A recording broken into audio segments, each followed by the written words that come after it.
Viral, seorang ayah hentikan laju mobil polisi demi keinginan anak. Aksi haru dilakukan oleh seorang ayah di Cimahi, Jawa Barat hingga viral di TikTok.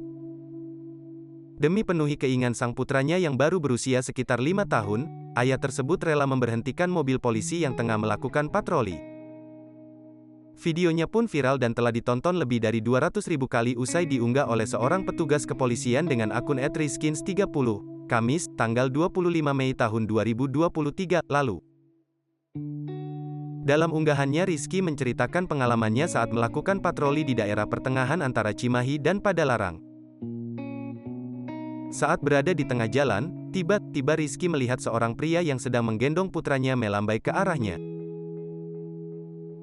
Dari pinggir jalan, pria tersebut meminta Rizky untuk berhenti dan menepikan mobilnya. Rupanya pria tersebut nekat memberhentikan mobil patroli lantaran sang putra yang memiliki keinginan berfoto dengan polisi dan mobilnya.